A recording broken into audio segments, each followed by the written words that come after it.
ADM BLB BEI AC18 Ika Suprapti.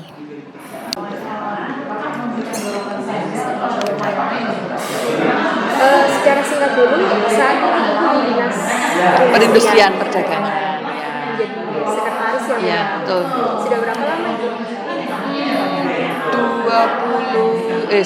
2 Januari 2003 sampai dengan sekarang ya 2 tahun, mau 3 tahun. Sebelumnya dinas di mana Ibu? Di Bapeda. Bapeda. Iya. Kalau di Bapeda berapa lama? Di Bapeda 3 tahun. 3 tahun. Iya. Dan selama menjabat sebagai sekretaris Dinas Perindak ini, Bu, mungkin Ibu ada pengalaman yang paling berkesan? Pengalaman yang paling berkesan di sekretaris Disperindak ini, karena ini kan hal baru ya di sekretaris Disperindak dengan tupoksi baru itu ya, yang jelas menyesuaikan kondisi sekretariat di Bapeda dengan sekretariat di Disperindak itu beda. Kalau di Bapeda itu orangnya posisinya kan dia bukan unit teknis ya, dia kan hanya merencanakan itu lebih banyak dia membaca aturan kemudian dia merumuskan, tapi ya dalam bentuk perencanaan. Tapi kalau di sekretariatnya Disperindak itu lebih banyak di posisi merencanakan yang teknis yang harus dilakukan. Kalau Bapeda kan hanya dalam bentuk dokumen outputnya, sedangkan ini tuh harus dieksekusi bagaimana nanti bermasyarakat. Iya. Hasilnya bagaimana Ibu? Maksudnya pengalaman seperti apa sih yang lebih konkret? Saya kebetulan setelah mengetahui tupoksi dalam hal ini tupoksi dinas ya, bukan hanya sekretaris ya. Tupoksi dinas kan bahwa kita harus meningkatkan yang namanya kinerja perdagangan. Kemudian apalagi 2022 kita tahu bahwa kita setelah terdampak COVID ya, itu pasar sangat terdampak banget waktu itu, perdagangan sangat terdampak, akhirnya pasar sepi ya toh. Kemudian ya waktu itu saya kebetulan pernah menjadi PLT kepala dinas, akhirnya muncul ide untuk ya istilahnya apa ya, memaksa ASN untuk belanja ke pasar.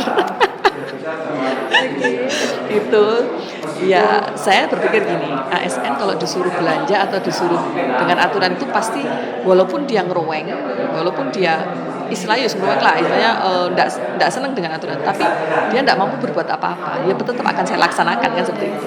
Ya udahlah, akhirnya saya punya ide, terus saya sampaikan ke teman-teman, ayo kita buat ASN, sekali aja gerakan ASN belanja ke pasar seperti itu. Terus apa Bu?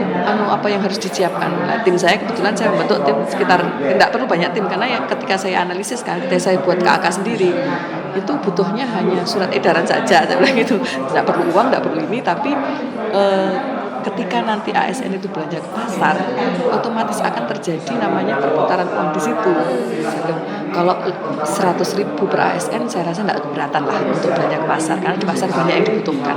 Tapi kalau lebih dari itu, kayaknya keberatan. Nah ini akhirnya saya buat gebrakan pertama. Gebrakan pertama pakai SE Bupati, saya buat ini. Saya waktu itu masih PLT, tapi kemudian ketika mau jadi SA Bupati ada pengisi definitif kepalanya. Saya matur, Pak, ini rencana kami mau membuat gebrakan ASN belanja ke pasar. Nah mereka nanti para ASN diwajibkan belanja di pasar minimal 100.000. Terus saya juga dapat titipan dari DLH, kalau ASN belanja tidak boleh menggunakan kantong plastik. Oke. Terus rencananya kapan? Rencana saya sekalian, karena saya juga pengurus Korpri, sekalian belanjanya adalah pada tanggal 17, jadi habis apel nanti saya SPJ-kan, saya bertanggungjawabkan ini juga adalah kegiatan Korpri, jadi biar dapat semuanya kan gitu. Terus akhirnya ya sudah, terus SE-nya sudah saya naikkan ke jenengan periksa, KAK-nya ada, saya juga sudah rapat dengan para pengelola pasar, para stakeholder dalam ini PMD, Dinas Pendidikan, yang nantinya itu kan ASN-nya banyak, guru, tenaga rumah sakit, puskesmas itu juga sudah, berarti mereka sudah siap Pak, kita coba gerakan pertama. Oke. Gerakan pertama sukses, diapresiasi, dan bahkan animo dari para ASN bilang, yang ini sekali-sekali itu kalau pakai Korpri iso dijak neng pasar, jadi awak tidak disorot oleh ini. Oke, berarti bagus. Terus saya tanya juga, kebetulan ada dari teman-teman pengelola bilang gini, Mbak, tadi banyak pedagang yang bilang, ya gini loh, kalau pegawai negeri itu kadang-kadang ya harus turun ke pasar, lihat gimana kondisi pasar biar tidak ada beda level antara itu pejabat, oke siap. Nah, setelah itu akhirnya dari Pak Sekda juga mengapresiasi karena saya target. Saya lihat data dari masing-masing OPD, dinas ini berapa ASN, dinas ini saya hitung. Kalau 100.000 kali ini berarti dapatnya gini, ada perputaran uang sekitar 900 juta nanti di pasar kan seperti itu. Berarti kan minimal itu sudah membantu pasar. Dan salah satunya manfaatnya adalah ketika pedagang di pasar itu dikasih tahu besok ada ASN belanja, itu mereka berjualan. Ini diadakan berapa kali, Bu? Apanya? Sekarang kegiatannya? sudah 4 kali. Iya, sekarang dari pertama gebrakan bagus, akhirnya Pak Sekda minta nanti hari ulang tahun Korpri, tolong setelah diadakan lagi. Oke siap, akhirnya diadakan dengan formula ini gerakan Korpri. Animenya bagus, akhirnya semacam ketagihan. Saya buat SE yang awal 2025 itu 1 tahun. Ya, jadi setiap tanggal 17 setelah kita apel kita melaksanakan belanja ke pasar minimal 100. Iya. Iya, akhirnya ini tadi pada menanyakan, nanti tanggal 17 belanja lagi. Ya saya ngono tak belanja ning pasar ya. Murah ning kono malahan timbang aku belanja ning bakul letek. Oke. Nah, di satu sisi lapak-lapak yang dulu kosong karena Covid ya enggak diisi karena enggak ada yang datang. Itu mereka mau masuk lagi ke pasar pedagangnya. Jadinya sudah banyak yang mau berjualan karena dia sudah berharap tanggal 17 lagi kok enek sing tuku kan. Oke, alhamdulillah berarti sudah ada dampak. Di pasarnya sudah ditentukan juga ya, Bu? Sudah, jadi OPD Bapeda nanti pasarnya di sini. Lah, yang kemarin tuh kami gilir. Jadi 1 tahun itu kami gilir nanti. Jadi tidak hanya melulu di satu pasar, tapi pahami juga pasar-pasar yang lain. Ada pasar yang memang bagus, ada yang pasar yang memang kurang seperti itu. Jadi itu cara kita membantu masyarakat mungkin secara tidak langsung. Tuh. Jadi alhamdulillah sekarang sudah rutin setiap tanggal 17 habis apel Pak Sekda ini bagus ini kita sudah bisa menghidupkan berapa perputaran uang di pasar. Saya satu orang ASN itu 100.000.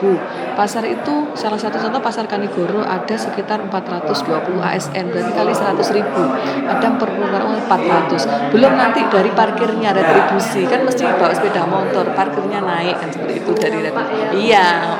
Cuma saya yang belum bisa menghitung adalah dampak ekonominya selain dari perputaran uang, imbasnya kepada pertumbuhan ekonomi dan omsetnya kan saya belum mensurvei ya. Bu, kalau jenengan ada ASN belanja itu kalau biasanya jenengan harian itu berapa penghasilannya, sekarang berapa itu belum saya lakukan karena ya itu perlu biaya saya gitu. Itu sih kalau perbedaan saya di Bapeda dulu dengan di Sperinda. Kalau Bapeda itu administrasi ya, kalau di sini ya ekonomi dan harus aksi langsung tuh yang saya rasakan. Dan sebenarnya itu bukan tupoksi saya, cuma saya punya ide tok aja, tapi saya sampaikan ke bidang kan. Bidang sendiri kok nggak respon ya, cuma saya bilang aduh ini sih nggak butuh apa-apa, dalam arti nggak butuh dana banyak, hanya butuh rapat. Habis rapat kita sepakati, kemudian kita buat SE. Kalau menggerakkan ASN itu kan nggak harus keluar uang banyak kan, cukup rapat himbauan berangkat. Kenapa Kak nggak orang ini nggak menangkap ide saya ya? Akhirnya saya udahlah bukan tupoksi saya, tapi saya matur ke Bapak Pak ini aja, ini atas nama Disperindak aja Pak. Ya alhamdulillah jalan rutin sekarang. Itu dalam pelaksanaan kegiatan ini berarti melibatkan siapa saja? Kalau dalam internal ya, yang jelas penanggung jawabnya Pak Kadin ya.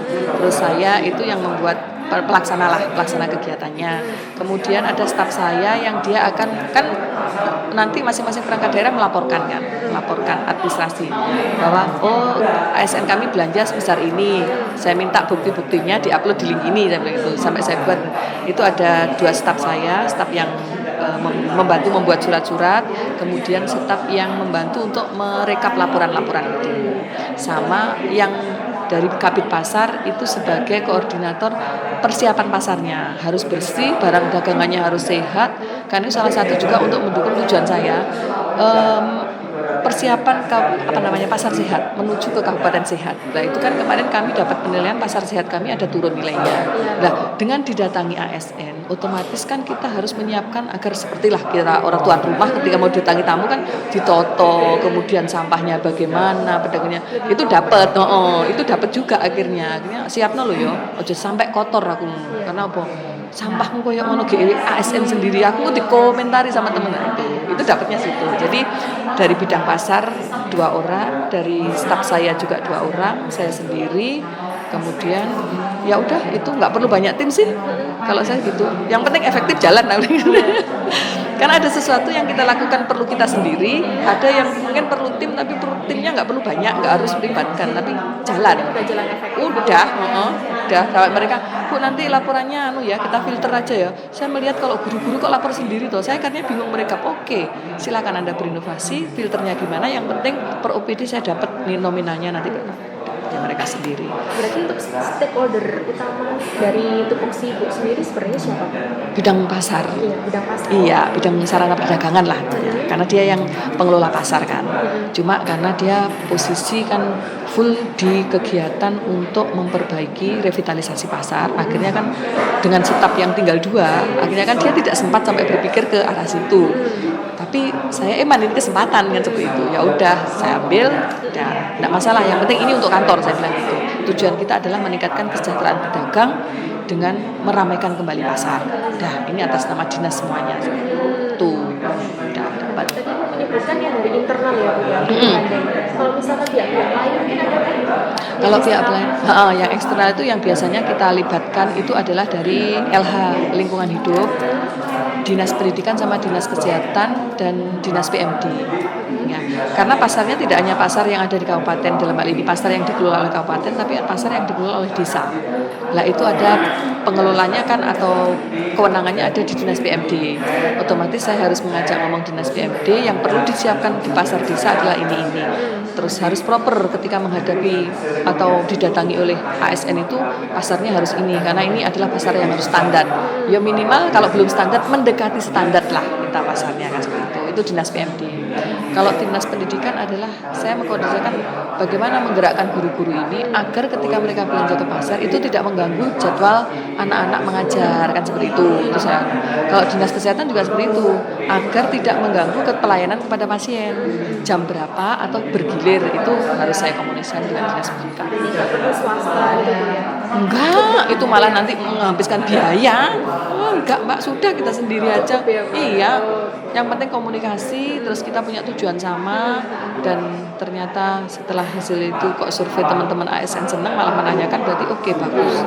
Jadi kita bisa meningkatkan pendapatan pedagang, meningkatkan PAD dalam hal ini kan kalau kita datang kan mesti ada namanya parkir, retribusi juga meningkat, terus kemudian ASN sendiri senang karena dia selama ini ketika mau belanja di pasar itu kadang diincer kan Mbak sama wartawan. Masa ASN jam segini sudah keluyuran di pasar.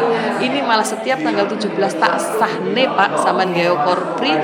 Terus kita minta tolong diupload di media sosial sampai sama Korpri pusat itu diapresiasi. Loh, itu di Blitar ada acara apa kok apa nyanyi-nyanyi joget-joget.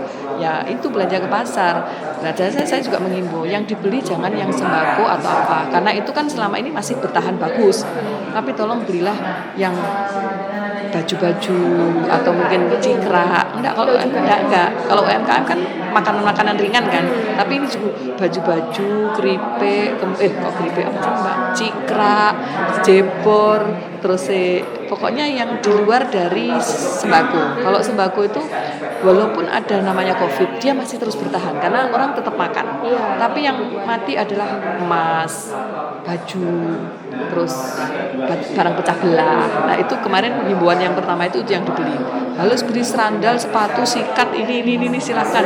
Kalau sembako dilarang. Walaupun boleh, tapi prosentasenya karena yang sambat itu adalah mereka yang bukan dari sembako itu. Kalau sembako setiap pagi kan dibeli orang, beras masih itu. Ada batas waktunya nggak Bu? Belanjanya itu berapa? Ada jam ya. Dimulai setelah apel 7.30 sampai dengan jam 11. Jadi memang kita batasi karena jangan sampai mengganggu pelayanan juga kan seperti itu. Kalau memang itu bisa gantian tuh. Dan ternyata sampai jam 11 memang pasar rata-rata buka sampai jam 11. Jadi ya oke lah. Itu sih menurut saya itu yang pengalaman menarik. Tapi kalau tusi utamanya Ibu sendiri sebagai sekretaris apa? Tusi, kalau tusi utama saya kan mengendalikan yang di dalam ya. Bagaimana saya mengendalikan, mengkoordinasikan terkait dengan pelayanan administrasi perkantoran, pelayanan administrasi perencanaan, keuangan, kemudian juga umum dalam hal ini surat menyurat, kemudian aset-aset ini, aset-aset dalam kantor, bagaimana pengelolaannya, itu tugas saya kalau internal. Jadi saya lebih pada pengkoordinasian antar bidang, bagaimana antar bidang itu kegiatannya optimal. Apa yang perlu kami siapkan dari SDM-nya, apa yang perlu kami siapkan dari sarprasnya, apa yang perlu kami siapkan dari surat menyuratnya. Itu saya juga harus ngecek surat-surat yang akan keluar masuk, kemudian aset-asetnya dalam hal ini seperti sarprasnya ketika bidang pasar mau melakukan kegiatan ini, apakah sudah ready mobilnya atau ini, itu kan harus kami siapkan. Jadi itu rutin. Cuma itu sudah terbagi ke kasubit saya. Jadi kan ketika dia posisi, saya tanya gimana, ada masalah enggak? Aman Bu, sementara oke. Terus saya juga mengkondisikan kepegawaian. Dalam hal ini kan kita kekurangan namanya ASN juga. Akhirnya terus ya ada THL, ada itu, kita juga membagi bagaimana ASN ini juga tugasnya itu fokus. Yang ada sekarang cuma segini, tapi semuanya harus bekerja sesuai dengan tupoksinya, kan seperti itu. Kita nggak bisa kurang karena sekarang nggak bisa merekrut. Tapi kita optimalkan yang THL ada ini, P3K ini ada, ASN ada, bagaimana agar masing-masing bidang itu tidak saling meri. Kenapa bidang sana kok banyak, kenapa itu pernah terjadi kan, saya datang ke situ. Ya sudah, kita bagi. Tapi saya analisis, tupoksinya di bidang sana ngapain. Kalau memangnya dia mau dikasih ke situ, Anda mau kasih tugas apa? Karena kaitannya kinerja, saya bilang gitu. Dia sudah mengelis kinerjanya, oke, Mbak Dian saya ambil satu, ini untuk ke sana, yang di sini nanti dibantu oleh tenaga ini. Oke Bu. Jadi enggak asal naruh ya, karena kita harus melihat nanti jangan sampai di sana hanya duduk diam tidak ngapa-ngapain, kan nanti akan meri kan temennya itu. Itu yang saya komisioner dari kepegawaian, keuangan, arus kas, kenapa sampai misalnya SPJ atau itu kok tidak segera cair, tidak segera diganti, itu juga secara tusi, itu sih saya. Termasuk tusi sakip ya, penilaian sakip kinerja. Jadi saya membantu kepala dinas untuk mencapai indikatornya yang ketiga, salah satunya adalah meningkatkan nilai sakip. Nilai sakip itu kan holistik ya Mbak ya, holistik banget. Jadi saya di situ bagaimana agar PAD-nya juga naik, tim kerja mana yang harus dibentuk, kemudian saya, karena bidang-bidang itu kadang gini, dia yang penting rutinitas yang saya lakukan ini, tapi dia ngapain di situ dan mau mendukung apa dari tujuannya organisasi. Sedang saya datang ke situ, mereka nggak paham, karena saya mantan Bapeda, jadi saya tahu kan istilahnya proses bisnis ini. Waduh, oke. Akhirnya saya bilang, oke, sekarang kita mulai belajar ya. Belajar bahwa saya hadir di sini adalah untuk meningkatkan perekonomian masyarakat. Ada bidang perdagangan, ada bidang perindustrian. Bidang perindustrian adalah meningkatkan kinerja industri, bidang perdagangan adalah meningkatkan kinerja perdagangan. Itu semua dihitung dari nominal uang. PDRB itu rupiah semuanya. Nah, yang menghitung memang BPS. Tapi jenengan hadir untuk mengintervensi agar ini naik kan seperti itu. Nah itu perlu proses selama 3 tahun ini untuk memahamkan hal tersebut tidak semudah itu. Jadi pelan-pelan banget Mbak, karena mereka sedikit diminta data yang harusnya disediakan dan selama ini mereka tidak menyediakan, itu protes. Kenapa tuh Bu, datanya kok minta seperti BPS itu ngapain kok tetap minta seperti itu aja, itu bukan tusi kan? Jadi mereka merasa itu bukan tusi, padahal ketika kita menyandingkan namanya Permendagri 18 indikator-indikator bahwa dinas itu harus ini, itu sebenarnya masuk tusi, tapi kan mereka sudah lama di situ dan kadang saya dianggap sebagai mengganggu kenyamanan. Itu, jadi kadang oke, saya sudah mulai mengganggu kenyamanan, tapi ini ada tujuan dan ada yang harus dicapai dan ada yang harus disediakan. Berarti target juga ya? Iya, karena itu sudah masuk target dalam RPJMD. Tapi kenapa teman-teman tidak pahamnya mereka ketika itu tugasku ya setiap hari gini. Aku nggak sampai berpikir ke impact-nya, tapi output yang saya lakukan pelatihan. Setelah pelatihan itu, you mau ngapain dari orang yang Anda latih? Itu nggak sampai terpikir seperti itu. Jadi ketika saya menyuruh membuat setelah Anda latih, ini mau Anda apakan? Itu mereka nggak bisa berpikir dan tidak bisa memberikan argumen atau apapun. Jadi saya harus mencoba memahamkan hal tersebut kepada teman-teman tim kerja di bidang-bidang itu. Dan itu sering kali malah kadang Bu Ika ini njaluk apa maneh Bu. Lah tapi kan kami ada tuntutan kan dari pemerintah daerah untuk menyediakan data ini. Kalau mereka tidak mau menyediakan kan otomatis Nah, Bapak Kepala Dinas kadang-kadang wes Kang urusanmu Kang, aku les bidang-bidang komplain ngono ki wes. Oke Pak, siap. Nah, kebetulan Pak Kepala Dinas saya kan hadirnya saya lebih dulu dari Kepala Dinas saya. Saya Januari, Bapaknya September. Otomatis saya sedikit banyak sudah memahami ketika karakteristik. Jadi ya wes Kang, aku lagi komplain piye? Sudah Pak. Komplain pun tetap mereka juga akan ngeruweng tapi tetap data ini harus terselesaikan. Enggak apa-apa. Kalau namanya dikomplain tetap itu sudah biasa. Tapi ini harus data harus udah sering. Perannya kan ibu memahamkan mereka gitu ya. Betul. Harus bertahap. Bertahap, nggak langsung bisa nggak Mbak. Dan perlu trik Mbak, karena sesama perempuan kadang kalau laki-laki mungkin dia nggak banyak ngomong, tapi kalau perempuan dikit-dikit minta busuk minta apa lagi itu ngomel kadang-kadang. Dan saya harus memahami karakteristik orang-orang ini, karena merubah orang itu tidak semudah merubah itu. Oh ini orang ini pelan, oh ketika saya sentil sedikit dia sudah langsung respon, oke, itu cepat. Jadi di antara 3 bidang itu ada yang bidang cepat langsung memahami, Bu nanti saya siapkan. Saya kemarin juga waktu ikut Zoom itu gini-gini cepet, tapi yang satu ketika ada komplain aja seperti itu, kemudian dibilang perasaan kemarin sudah dicari, iya itu yang kemarin, sekarang yang diminta ini dan seperti ini. Ya nanti kalau misalnya kami senggang kami kerjakan, ada juga yang seperti itu, tapi itu seni ya kan, seni dalam mengendalikan organisasi. Berarti itu kan lebih ke memahamkan bagaimana dia bisa mencapai sasaran yang ditentukan. Betul. Tapi kalau misalkan sudah terpenuhi Bu targetnya, apakah Ibu memiliki upaya lebih untuk istilahnya menyadarkan mereka untuk bisa meningkatkan? Iya. Ketika mereka mungkin sudah target saya sudah tercapai, orang-orang ini sudah mulai paham. Oke, sekarang coba saya kadang nge-share yang bukan tupoksi ya, misalnya seperti saya share masalah pengangguran. Saya share terkait itu yang saya ikut. Saya itu orangnya gampang penasaran dan pengen belajar Mbak. Jadi kepo, kadang-kadang ada kegiatan kementerian apa itu saya ikut belajar. Oh, karena saya merasa bahwa semua itu nyambung loh. Kita tupoksi dimanapun OPD itu nyambung. Itu kadang saya share, Mbak tolong dipelajari ini, karena ini adalah pengayaan Anda nantinya bisa mendukung yang namanya target kinerja dari OPD kita. Itu. Tapi kan ada yang mungkin nggak pernah kepada betul. nggak berhasil gitu ya. Nah, cara ibu memotivasi supaya mereka bisa akhirnya lebih aktif. Pasti cari gimana? Nah, ketika mereka yang sulit memang ada, ya kami mengalami ada yang sulit dalam hal ini dia mau belajar, sulit dalam hal ini dia apatis, tidak mau belajar. Kalau yang tidak mau belajar, memang ada yang namanya kita perlu coaching, mentoring. Tapi ketika saya coba eksekusi, susah. Karena saya tidak memiliki basic psikolog untuk memahami staf saya yang harus saya gali informasi lah. Aku nak habis lah nanti untuk ini.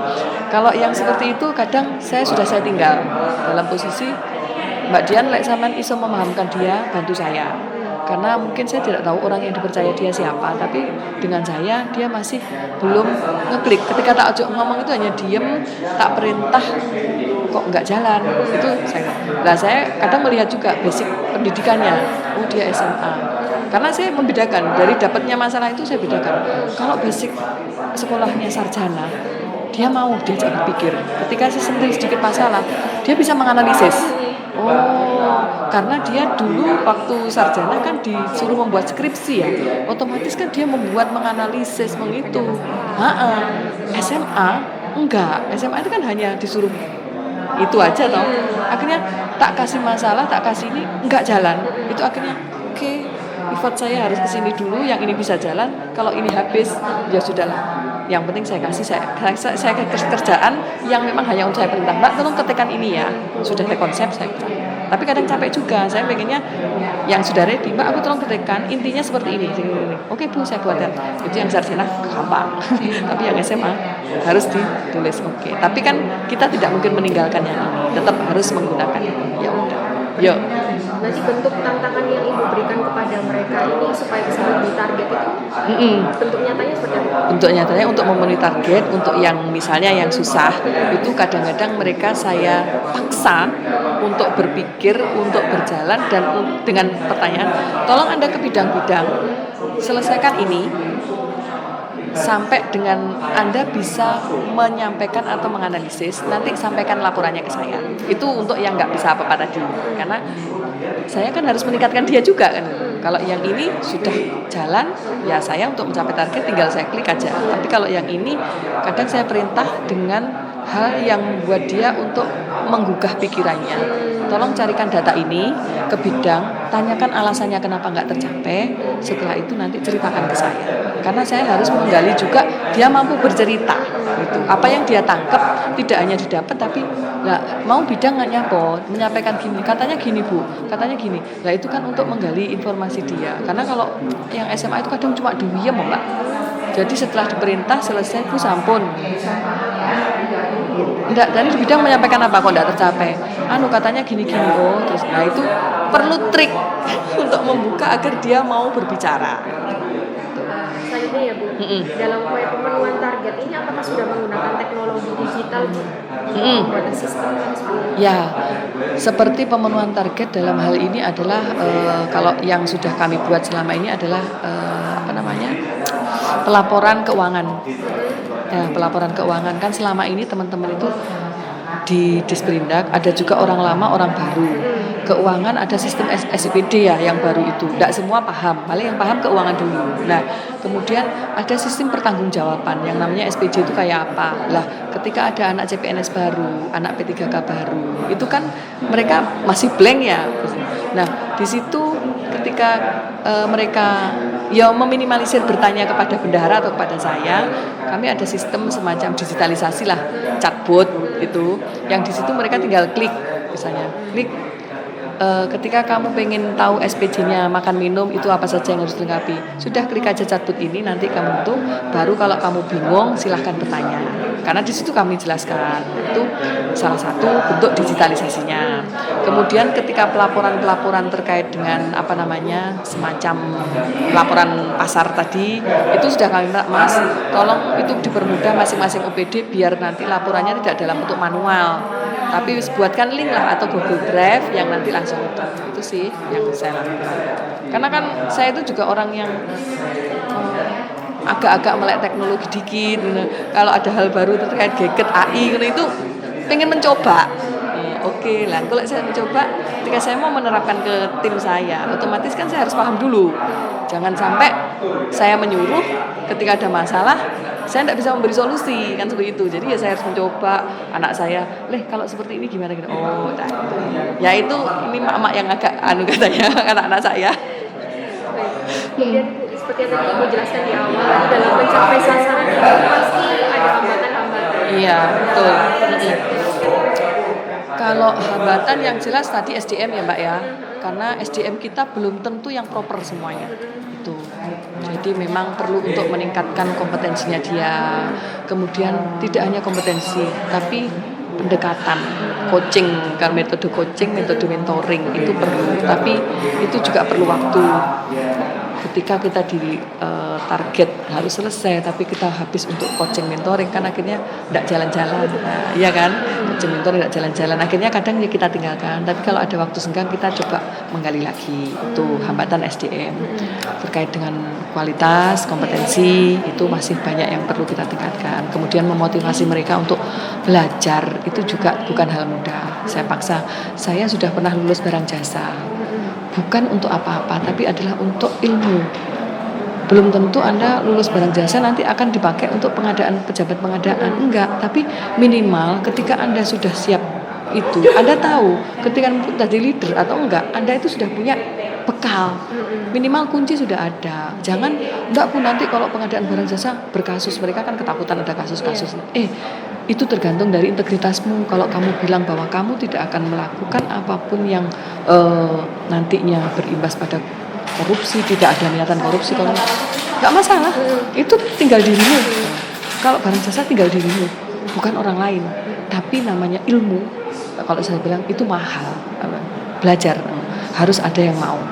Nah itu yang susah memotivasi seperti itu, karena mereka sudah dari viral zona nyaman. Setelah itu melihat pejabat pengadaan itu sering dipanggili kejaksaan, itu trauma. Padahal saya sendiri dulu juga saya tidak memikirkan ketraumaan itu, saya tidak memikirkan imbasnya, tapi saya hanya punya keinginan, jane opo toh kok kenapa orang-orang ini pada kena kasus itu kenapa? Maksudnya sulitnya di mana? Saya itu lebih tertantang di situ, akhirnya mencoba. Jadi jiwa saya jelek, saya semacam tidak punya ketakutan, tapi pengen mencoba dan ternyata mudah aja. Kalau masalah ada korupsi atau itu tergantung integritasmu, tergantung kamu pegang agamamu, tergantung itu kamu tahu bahwa ini mana yang salah dan mana yang benar kan seperti itu. Itu. Selain SDM itu permasalahan. Itu yang SDM, sarpras. Nah, sarpras itu sarpras kantor. Kebetulan kami kan sering namanya ke pasar ya. Banyak sarpras kami yang tidak memadai. Bangunan kami sering bocor. Bangunan pasar kami bocor.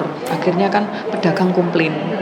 Bu, aku sembayar 2.500, mosok urung dibenak-benak nih 2.500 itu 2.500 mbak retribusi. Padahal itu kan juga berapa kan gitu tuh. Mosok pacarku bocor urung dibenak-benak nih, padahal kita anggaran terbatas. Nah, seperti itu. Kemudian belum teman-teman sendiri ketika dia mau mengadakan pelatihan ke misalnya ke kecamatan tertentu. Kami nggak punya mobil yang proper. Mobilnya nggak ada AC-nya. Itu komplain. Bu, masa kami tidak disewakan mobil sih toh? Duitnya gak enek. Wes gaya mobilmu nanti SPP apa namanya? Bensinnya aja nanti yang diganti. Yang penting kita nggak boleh nggak jalan dan gitu. Jadi membesarkan mereka untuk menggunakan aset pribadinya untuk bekerja itu juga perlu seni untuk mempengaruhi itu. Jadi karena keterbatasan sarpras itu yang jelas dari SDM sarpras sama ketidakjelasan SOP kadang-kadang ya karena itu kan penting ya Mbak ya. Nah kami kan kebetulan memberikan pelayanan terkait rekomendasi teknis terkait perizinan tembakau pabrik rokok. Saya kan mesti nanyakan ini salah satu dalam pemenuhan yang namanya indikator sakit. Saya pengen tahu SOP-nya ketika orang datang memohon yang namanya perizinan atau rekomendasi teknis SOP-nya kayak mana. Loh kami tidak punya, pokoknya selama ini yang kami lakukan. Oke, yang Anda lakukan coba tuangkan dalam bagan. Akhirnya saya harus mengajari cara membuat bagan. Lah aku dulu tahun 2012 ini sudah diajari, kenapa sekarang aku harus ini mundur banget saya bilang gitu ya, padahal harusnya sudah lari, kenapa ini? Tapi saya tidak boleh bilang, yuk kadang nah ini aku mundur capek, tapi ini ternyata organisasi saya belum jalan seperti yang saya harapkan gitu. Ya mau tidak mau yo, ayo ngumpul di ruangan kita belajar membuat SOP kan. Jadi tolong semua yang Anda lakukan tuangkan dalam bagan. Dari bagan ini terlalu panjang enggak? Kalau terlalu panjang putus. Karena itu salah satu reformasi birokrasi adalah memutus prosedur kan. Di antara yang Anda buat selama ini kenapa kok rekomendasi sampai muncul baru 12 hari di mana gitu. Tolong buatkan yang seperti ini. Ya itu mengajari. Iya Mbak, lebih banyak mengajari di situ. Kalau yang anak-anak baru mereka langsung tanggap. Yang PNS baru tapi dari sarjana itu langsung tanggap. Langsung dia buat, terus dia mau diskusi, dia ngomong itu saya senang. Tapi kalau yang diam, saya tidak tahu dia paham atau tidak. Itu yang susah. Itu terkait dengan salah satu solusi untuk memperbaiki SOP. Selain mengajari, apa lagi?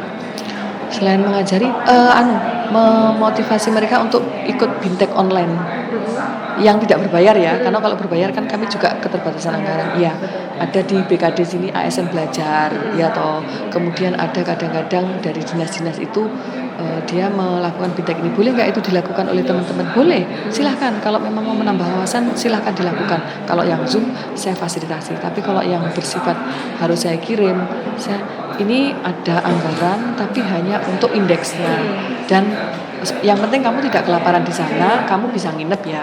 Tapi kalau untuk uang saku, karena posisi anggaran seperti ini, oh iya Bu, ya sudah, itu salah satu bintek. Kemudian mengirimkan mereka, kemudian ya tadi mengajari sendiri atau mendatangkan narasumber untuk diajari di kantor kan itu gak apa-apa Mbak Dian. Kadang juga harus keluar uang sendiri karena tidak ada anggaran narasumber, gak apa-apa.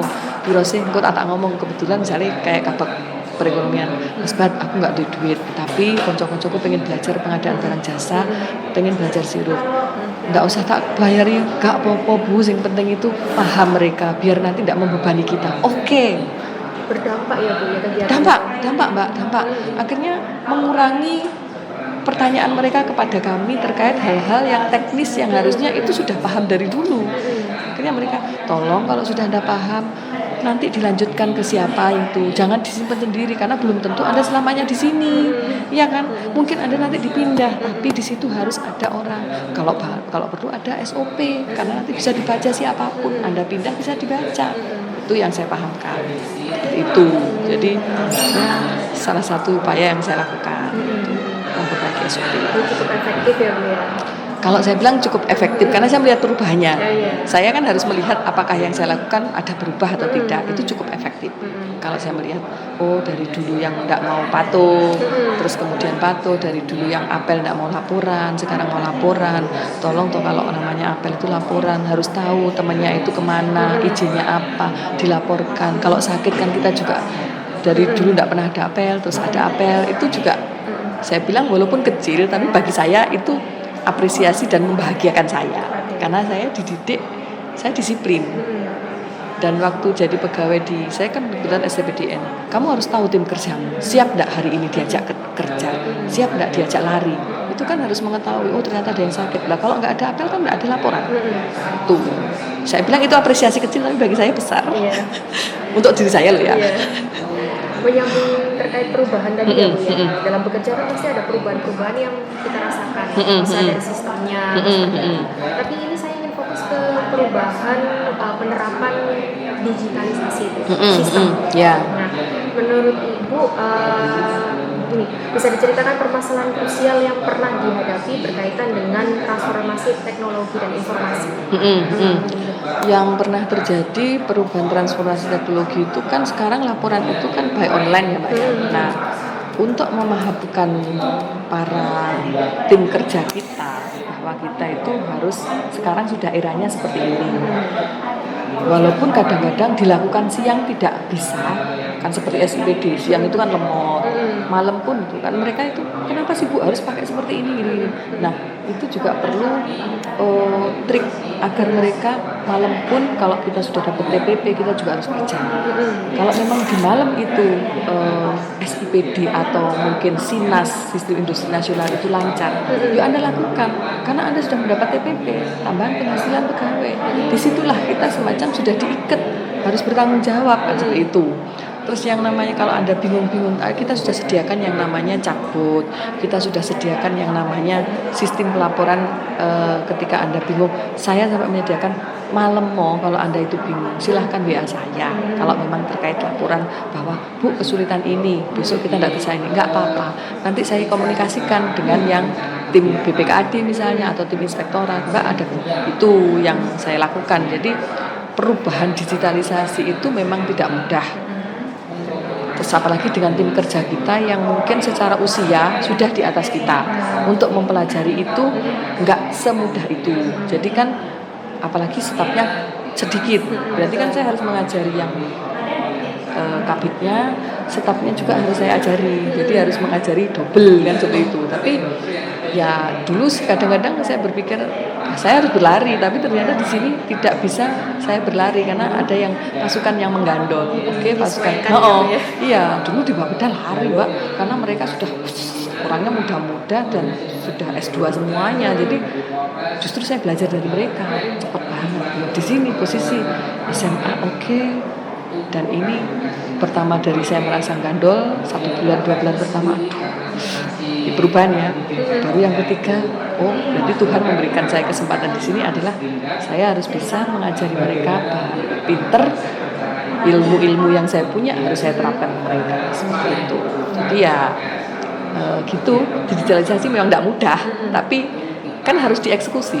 Walaupun mereka ngerundel apapun, nggak apa-apa alon-alon, mesti itu niatnya awak itu ibadah kan. Nanti kalau sudah mudah seperti Ekin itu kan mudah tuh sekarang, Anda tidak perlu harus setiap hari melaporkan, tapi Anda cukup kinerjamu apa, bukti dukungnya. Kalau hari ini sebagai bukti, masukkan langsung ke link-link itu, diajari satu persatu. Yang bisa tolong di grup itu saya manfaatkan grup Kak.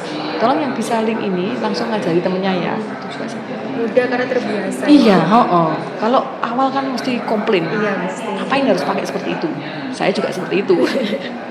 Kemudian Ibu, bagaimana transformasi adanya sistem ini ya Bu, itu berdampak pada keputusan atau kebijakan yang Anda ambil di bisnis? Ya, dengan misalnya adanya sistem ini ya, otomatis kan saya real time mendapatkan data informasi. Pada saat kita rapat dengan sekda atau rapat bupati, melihat ini, Pak, di kami data seperti ini, tanggal segini, otomatis kita langsung bisa mengambil sikap atau mengambil istilahnya telah stop pada saat bupati atau sekda meminta informasi bagaimana solusinya ketika ada masalah seperti ini. Kita lihat data, apalagi sudah tinggal buka aplikasi, nggak perlu harus kita nanya staf. Iki piye? Dulu saya rasakan seperti itu. Piye terus kan? Iki piye? Tapi dengan itu klik aplikasi chatbot misalnya ini. Pendapatan segini Pak, PAD kita ini harusnya segini. Nah itu kita bisa langsung menyampaikan semacam telah staf kepada pimpinan. Jadi bagi saya memudahkan. Bagi saya teknologi transformasi digital itu memudahkan, transparansinya dapat, semua orang bisa melihat. Jadi kita saling mengevaluasi kan seperti itu. Itu yang saya rasakan. Kalau ide perubahan sistem yang Ibu cetuskan ada? Ide perubahan sistem yang sebenarnya saya pengen mencetuskan. Saya bilang gini sama teman-teman eselon 4 dalam hal ini di bawah saya. Saya pengen punya ide ini. Saya punya ide ini. Jadi daripada nanti Mbak Nawang setiap hari repot minta laporan ini. Ini kan sudah ada chatbot ya. Chatbot yang kemarin dibuat oleh Mbak Lilis terkait keuangan. Coba Mas Opki sama tambahkan satu kolom lagi di dalam ini yang nantinya masing-masing bidang itu Mbak Nawang itu salah satu kapus kan sebenarnya. Sama enggak perlu repot kemudian kalau sama mesti sambat ke saya, Bu, bidang ini enggak mau. Itu sudah masuk di sini. Jadi sekali saya dapat laporan keuangan, di sampingnya saya dapat lapor kinerja. Akhirnya ya itu, kemarin saya bilang ke Mas Opki, Mas tolong saya buatkan ini. Kemarin sudah konsultasi dengan Ibu, apa seperti ini? Kalau seperti ini, bidang misinya gimana? Nanti bidang misinya ini. Oke. Itu yang ide untuk digitalisasi yang saya lakukan di internal sekretariat. Termasuk digitalisasi keluar masuknya barang. Saya tidak mau pakai manual. Jadi stok opnemu itu buatan kayak semacam Google Drive. Jadi yang mau minta kertas, satu rem atau itu tinggal klik di situ, nanti saya tinggal ACC, oke. Manual gini kan yo. Nanti bukunya neng di, bukunya neng di. Bu, saya utang enggak, ya udah pakai link tadi kan itu. Itu kan mudah toh. Cuma bikin Google Drive aja loh aku. Tapi kan belum tentu semua staf kita bisa. Bagi saya mudah. Kadang ya pengen tak gawe dhewe, tapi lek tak gawe dhewe iki aku ndak ngajari stafku. Maksud saya itu biar mereka nanti ketika mungkin saya tidak di sini selamanya kan, mereka tahu itu loh, cara buat Google Drive itu gini, cara membuat chatbot itu gini. Jadi nanti dimanapun Anda berada, Anda bisa berinovasi. Itu. Tapi kalau penerapan sistem ini secara digital ini kan pasti tidak terlepas dari adanya keamanan ya Bu. Ya, cyber. Ya. Nah itu kan pasti mungkin ada indikasi hack atau mungkin kendala-kendala lemot seperti apa. Mungkin ada yang ingin di-share dengan saya. Kalau terkait sistem yang kami buat, sementara kan yang kami buat ini imbasnya belum begitu sampai ke kehilangan data ya. Karena untuk yang kehilangan data itu masih dihandle oleh Kominfo sama itu. Ini hanya sifatnya internal. Jadi untuk keamanan datanya, insya Allah backupnya secara manual ada. Seperti Excelnya ada. Tapi kalau untuk keamanan data misalnya hilang malware atau kena virus itu ya memang mau gimana lagi. Tapi saya minta sumber datanya, source datanya itu harus ada Word-nya, ada manualnya. Jadi Anda nanti tinggal upload atau dari yang sudah diupload langsung di-download ke Excel-nya. Jadi kalau enggak gitu Mbak, wah ya bisa seperti Sri Kandi yang kemarin hilang terus habis itu enggak mau. Itu ada tetap kita manual sama kayak kemarin versi 5 pengadaan barang jasa. Versi 5 itu saya bilang, apa ini versi 5 wajib digunakan? Yo kalau himbauan iya Bu, tapi ketika nanti ada malware yang itu tetap kita harus ready manual. Oke, berarti memahamkan staf terhadap manualnya baru nanti aplikasinya kan wajib juga. Akhirnya ini juga harus dilaksanakan, tapi memahamkan secara manual itu alurnya itu seperti ini itu juga harus dipahamkan. Jadi ketika ini macet, lah Anda kan manual aja, manual kan tinggal gini. Lama Bu, tapi kan ini tidak bisa digunakan, kan organisasi harus tetap jalan, surat harus tetap ada buat manual. Kalau bisa nanti balik. Iya, kalau sudah ready balik lagi, nggak masalah. Maksud kita tetap harus berdiri di dua kaki lah. Kehidupan memang harus seperti itu, harus namanya punya backup. Hidupmu juga harus punya backup. Itu Alternatif. resiko kan Mbak, kita sudah memanajemen resiko kan seperti itu. Jadi kita sudah tahu bahwa nanti ketika dipakai ya namanya aplikasi atau namanya jaringan itu kan tidak selamanya bagus kan Mbak. Itu kan tergantung kan. Ready-nya harus manual. Manual berarti kemampuan kita sendiri ketika tidak ada apa-apa kita harus mampu. Itu. Jadi menguatkan diri sendiri yang harus kita pahamkan. Kalau ini kan hanya alat bantu ya begitu. Itu saya pahamkan ke mereka seperti itu. Ini hanya alat bantu, jangan tergantung. Tetap manual itu harus ada. Baik, selanjutnya Bu ya, sama bekerja atau menjalankan tugas pasti Ibu pernah mengetahui rekan kerja atau mungkin bawahan yang mengalami melakukan pelanggaran. Mungkin itu dari skala ringan sampai berat. Mungkin Ibu bisa share pengalaman terkait pelanggaran yang dirasa cukup berat ya Bu. Satu, staf saya sendiri. Dia ya keuangan dia berhutang kepada orang lain. Berhutangnya itu tidak hanya kepada teman internal tapi kepada teman OPD lain. Nah OPD lain komplain ke saya. Nah kebetulan dia ASN kan. Akhirnya saya harus mendudukkan bareng dari OPD lain sama staf saya yang berhutang itu, duduk bareng, saya klarifikasi, saya minta Mbak Dian tolong dibuat berita acara sekalian. Jadi nanti tidak akan timbul fitnah di antara kita. Saya tanya, saya klarifikasi, ternyata betul dan semua betul. Oke, Anda mau membayar hutang ini kapan? Biarnya yaitu membuat berita acara, terus kemudian dari berita acara membuat kesanggupan dia, saya peringatkan dia, saya memberi teguran ke Anda, jangan melakukan ini lagi. Surat pernyataannya saya berikan ke bendahara, tolong dipotong dari ininya karena dia sudah sanggup dari mengembalikan. Itu yang terkait keuangan. Jadi kemarin cukup dengan teguran, jadi alhamdulillah sudah selesai. Lah yang di pasar itu dia sudah memasukkan tanda tangan pimpinan. Akhirnya saya memberi masukan kepada Pak Kadin, Pak ini sudah seperti ini. Pimpinannya kebetulan pimpinan yang bukan saat ini, pimpinan yang kemarin, jadi sudah mutasi, bahkan sudah pensiun. Tapi ditemukan baru sekarang.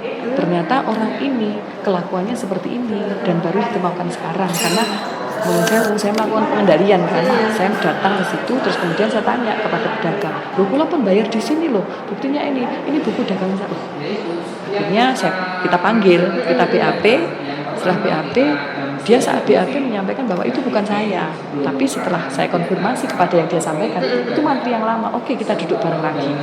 Ternyata Pak Mantri, dia akhirnya jujur bahwa ya itu memang salah. Oke Mbak, ini sudah pidana. Memasukkan tanda tangan sudah pidana. Saya memberikan saran ke Pak Kadin, Pak diberhentikan. Karena ini fatal. Ini fatal. Akhirnya ya mau enggak mau, iya kan? Ya mau enggak mau harus diberlakukan. Diberhentikan. Yes konsep surat itu sudah ada Pak di dalam SOP-nya bagaimana surat pemberhentian itu. Udah saya buat. Mau enggak mau, lah gimana? Itu saya bilang fatal Mbak pidana. Kalau misalnya hanya utang antar orang enggak masalah. Tapi kalau sudah sampai laptopnya dijual belikan kemudian itu fatal. Ya udah diberhentikan. Untungnya dia bukan PNS. Dia tenaga harian di honorer. Jadi karena sudah ada aturan-aturan sini. Sampai kalau PNS ini berarti saya harus membuat teguran 1, teguran 2, teguran 3, kemudian melapor kepala dinas memberikan sanksi kan itu di saya di posisi karena bawahan saya. Setelah itu kalau saya tidak mampu, saya yang disanksi oleh pimpinan saya karena tidak mampu membina. Ya itu sih yang saya lakukan. Jadi sempat memberhentikan 2 orang THL sama memberikan sanksi bayar utang kepada. Malu juga Mbak karena OPD Wika itu stafnya Wika ya. Apa? Kemarin hutang ke saya hampir 1 juta, tapi katanya 3 bulan, ini sudah hampir 1 tahun. Jadi hanya karena saya menugaskan dia ikut rapat, ternyata dia membuka lubang kepada teman-teman. Akhirnya saya tidak berani menyuruh dia untuk ikut rapat lagi. Takutnya nanti berlubang-lubang. Itu lagi ya. Itu Mbak, jadi yang terjadi pelanggaran yang saya temui selama ini masih itu sih. Semoga tidak ada yang lain. Kalau kepada bawahan yang lain, bagaimana Ibu memastikan bahwa mereka itu sudah sesuai dengan aturan, sudah melakukan prosedur yang ada? Memastikan ini. Kan kami semacam kebersihan ya Mbak ya. Kebersihan. Saya kan minta tolong buat seperti di hotel itu loh Mbak. Jadi ada centang-centang itu. Saya meminta itu ada kontrol kendali dari kontrolnya itu, jadi memudahkan saya. Keuangan pun gitu, saya ngecek loh Mas, misalnya kegiatan bidang kan tanggal 1 kok SPJ-nya ini sampai tanggal 10 belum naik, padahal aturannya bahwa tanggal 1 selesai, 10 hari kemudian harus sudah naik. Itu saya buat kontrol kegiatan apa yang sudah dilakukan. Jadi saya mengeceknya di verifikasi SPJ itu adalah salah satu mengontrol saya untuk ya itu tadi meminimalisir dan mengendalikan ya itu. Saya seperti itu. Nah, sebagai seorang pimpinan ya Bu, bagaimana cara Anda menciptakan suasana atau situasi kerja itu benar-benar menerapkan norma itu? Gimana caranya? Mengingatkan, Mbak. Jadi perlu selalu diingatkan. Kita ada aturan bahwa apel jam segini. Juga kepada bidang misalnya perencanaan, tolong kalau ada aturan atau patuhi. Memang manusia tempatnya lupa. Harus diingatkan terus-menerus. Bagus yang namanya fingerprint itu adalah untuk mendisiplinkan ya, sudah ada fingerprint.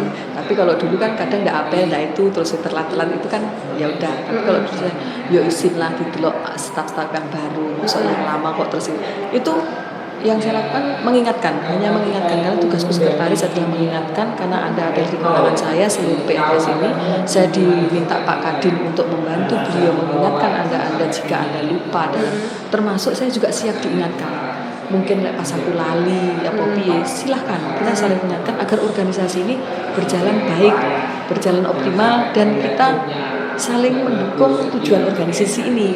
Itu sih yang saya lakukan selama ini untuk selain dari aplikasi yang sudah ada loh ya, aplikasi seperti fingerprint atau apa itu kan sudah disepakati, tapi mengingatkan laporan, mengingatkan ini, ya kadang itu yang membuat orang lain tidak nyaman, ya kan? Panggah milik nih sama seperti kemarin kan sudah saya ingatkan, tolong di awal tahun SPT surat laporan pajak yang dibuat masa sampai dengan Maret loh, 10 orang masih belum. Lah kemarin aku ngomong di depan apa sudah siapa yang belum, karena saya tidak punya kontrol kendalinya mana, akhirnya yang mengingatkan dari pajak. Nah, sekarang Mbak Dian tolong dibuatkan, pokoknya setelah laporan harus dibuat nanti tahun depan.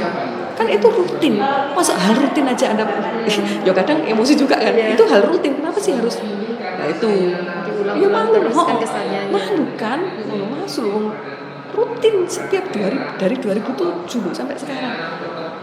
Anda senggang di bulan pertama karena masih belum ada APBD. Saya ingatkan, itu model DA sudah ada di meja masing-masing. Segera input SPT sebelum Anda nanti ke laksan kegiatan. Jadi ya, memang perlu diingatkan Mbak, termasuk saya sendiri. Saya juga minta mereka, saya sudah suka lupa, saya sudah tua, umur saya sudah begini, tolong diingatkan. Karena kita sering diingatkan hanya itu. Kemudian terkait bentuk pelayanan ya Bu ya, mungkin bisa diceritakan pengalaman yang pernah Ibu alami ketika melibatkan pihak lain dalam memberikan pelayanan kepada masyarakat. Nah, Anda sebagai waktu itu Anda berperan sebagai memberikan pelayanan dengan pihak lain ya Mbak ya. Kalau di Dinas Perindustrian Perdagangan ini dalam posisi pengawasan pupuk bersubsidi dan barang berbahaya. Nah kebetulan kan saya waktu itu peran saya sebagai PLT kepala dinas. Ketika di sini ada kejaksaan, ada Polres, ada supplier pupuk, nah itu kami sering mengadakan rapat bareng, kemudian mengevaluasi temuan-temuan apa yang ada di wilayah terkait dengan yang dipantau ini, apalagi pupuk bersubsidi itu kan rawan sekali ketika nanti. Nah itu dari kejaksaan, dari Polres itu mereka menyampaikan informasi temuan-temuannya, kemudian kita langsung turun bareng untuk ngecek apakah betul. Nah ketika ada temuan itu kita peringatkan kepada masing-masing supplier ini, atau bahkan kita kadang memperingatkan petani, loh Anda kan bukan buruh tani, Anda kan memang petani besar, kok Anda dapat pupuk bersubsidi dan seperti itu, padahal nama Anda tidak ada loh di sini. Itu temuan-temuan seperti itu yang memang agak susah untuk apalagi dia merasa bahwa aku juga berhak loh, sama dengan LPG bersubsidi aku juga berhak loh, padahal dia harusnya nggak berhak karena nama Anda nggak. Nah itu hal-hal seperti itu yang kita mengkolaborasikan agar tim KP2 kami namakan itu menyadarkan masyarakat, kemudian mengontrol subsidi-subsidi itu bisa tepat sasaran. Itu sih kontrol ya. Kontrol nanti eksekusinya, karena sudah eksekusi pidana Pak, nanti dari kejaksaan sama Polres itu nanti akan menyampaikan ini nanti resikonya ya udah Pak, kita peringatkan yuk, kita bareng ke sana. karena bukan di kewenangan kami hanya memfasilitasi panjenengan kita ke sana bareng temuan seperti ini monggo kejaksaan mengingatkan seperti itu sih. Kemudian di sini mungkin Ibu pernah mengalami konflik-konflik ya di dalam bekerja. Konflik apa sih Bu yang sering terjadi dan masih hangat? Kalau konflik yang sering terjadi masih hangat itu kadang antar bidang itu saling iri. Karena di sana kok bisa santai, kadang seperti itu. Di sana kok pekerjaannya full. Padahal kalau saya mengidentifikasi sebenarnya sama. Kalau saya kan melihat kacamatanya besar ya, tapi kan mereka hanya melihat diri saya dan dia kan begitu. Kalau saya melihat sana kadang sampai malam loh, tapi di sini dia kok Bu enak sekali gitu ya, itu ada. Saya apa Anda coba misalnya nanti sekali-sekali ikut bidang sana kan seperti itu. Sekarang kita gimana? Ya kadang menyadarkan sih, kita nggak perlu melihat pekerjaan orang lain, kita selesaikan aja pekerjaan kita sendiri karena beban kerja, rezeki dan semua itu sudah diatur, gitu aja. Kalau saya sih hasilnya ternyata juga dia santai tapi hasilnya dapat, nggak masalah daripada Anda repot sendiri tapi target dan itu nggak ada, buat apa? Kalau Anda mengkomplain orang lain itu malah nggak dapat. Itu akhirnya itu yang konflik selama ini masih terjadi, saling melihat bidang lain itu seperti itu. Kalau konflik pedagang sama nggak ada sih konfliknya. Kalau pedagang itu besaran tarifnya retribusi itu ketinggian. Nah itu kami sampaikan tarif ini sudah sesuai peraturan, nanti akan kami lakukan pengkajian. Akhirnya kami mengusulkan untuk dikaji tarif terkait retribusi karena mereka merasa keberatan dengan ditarik 3.000 per hari. Itu nggak seri, yuk kita lakukan kajian apakah memang keberatan ataukah dia hanya pengen nggak bayar. Itu yang untuk pasar. Tapi kalau internal ya saling melihat bidang, karena di bidang sana kok penamen aben itu Tapi melibatkan pihak lain nggak Bu dalam penyelesaian konflik ini? Kalau di internal saya biasanya cuma komunikasi dengan Pak Kadi, nanti ya wes Kak, kita saling mengingatkan ya. Terus kemudian di apel nanti kita saling mengingatkan karena memang dimanapun seperti itu, karena Pak Kadi juga pernah mengalami di dinas lain, dimanapun seperti itu. Dan Pak, yang bisa menyatukan arah dan menetralisir itu jenengan. Kalau saya kan sekretaris, itu kan tergantung dari pimpinan. Saya ngegas, jenengan ngerem, itu ibarat mobil rusak Pak. Gas dan rem bareng itu nanti akan rusak organisasi. Lek jenengan kencang, saya juga ikut kencang. Nanti jangan saya kencang sendiri, rusak Pak nanti organisasi. Aku yelek nih, siap. Itu kan bener tuh Pak kan dia toh. Itu sih kalau konflik. Kemudian yang terakhir ya Bu, terkait self assessment tadi, dimana Ibu memilih 3 bidang ya. Ibu yang pertama memilih apa tadi Bu? Apa ya tadi Mbak?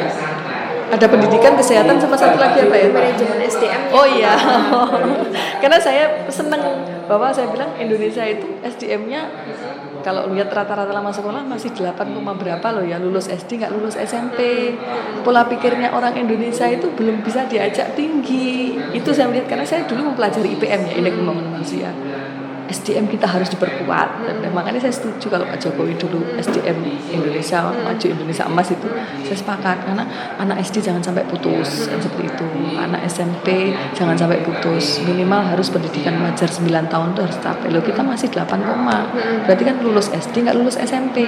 Pola pikirnya orang usia segitu itu gimana? Kemudian ketika mereka bekerja, harga tenaga kerja SMP sama SD itu berapa? Akhirnya kan berdampak pada kemiskinan, Pak, kesejahteraan kan? Nah, itu ini SDM yang harus dibangun. Nah, SDM dibangun itu melalui pendidikan, biar mereka pinter, kesehatan, biar mereka tetap sehat. Dan nanti kalau sudah mereka pinter, mereka sehat, mereka bisa mencari uang, berinovasi, berdaya. Setelah itu mereka bisa mensejahterakan diri sendiri. Saya pikirnya gitu. Tapi yang relevan dengan pekerjaan Ibu, misalkan manajemen SDM nih, ini terkait apa Bu kalau dalam pekerjaan? Apakah ini latar belakang pendidikan Ibu atau bagaimana? Kalau latar belakang saya STPDN ya, jadi kan umum ya. Kalau saya sih pernah bekerja di BKD, pernah di Bapeda, pernah di KB. Itu saya melihat bahwa masalah-masalah pembangunan sumber daya manusia, mulai dari kekerasan anak, kemudian kok anak-anak yang terjadi kekerasan itu usianya gini, kok orang tua yang melakukan kekerasan itu pendidikannya segini.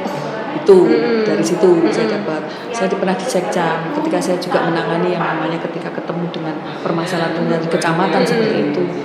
Oh alah, manusia kita itu hanya seperti ini. Kemudian dilalah, kemudian pindah ke Bapeda. Yang di situ saya harus memahami holistik ya. Dinas kesehatan itu ngapain, dinas pendidikan ngapain, BPS menghitungnya bagaimana. Nah itu yang membuat saya senang bahwa kita harus pintar, kita harus berdaya, kita harus sehat, kita harus berpendidikan, jangan bisa diapusi itu. Makanya anak saya juga belajar, kapanpun, dimanapun, baik itu mau sekolah atau enggak, belajar. Itu. Yang kedua pendidikan dan kesehatan kalau salah. Karena itu saya bilang connect. Ya udah 3 itu. Kalau yang masalah ekonomi, kalau kamu pintar, kamu sehat dan kamu kreatif, pasti bisa kamu meningkatkan. Kalau mau meningkatkan ekonomi bisa. Itu kreatif pasti kamu seperti itu. Saya pikir kan karena merujuk ke jabatan ibu sekretaris, saya pikir nanti akan memilih ke sekretariatan mungkin. Enggak sih, kalau saya melihatnya lebih ke holistik. Saya lihat ke Kabupaten Blitar ya, ini saya lihat. Ya ampun, eman banget yo anak-anak ini yang melanjutkan dari SD ke SMP kok nggak ada, hanya alasan kan sudah ada KIP, kartu Indonesia Pintar, kenapa kok nggak mau sekolah? Ternyata ada motivasi karena orang tua mereka keluar negeri.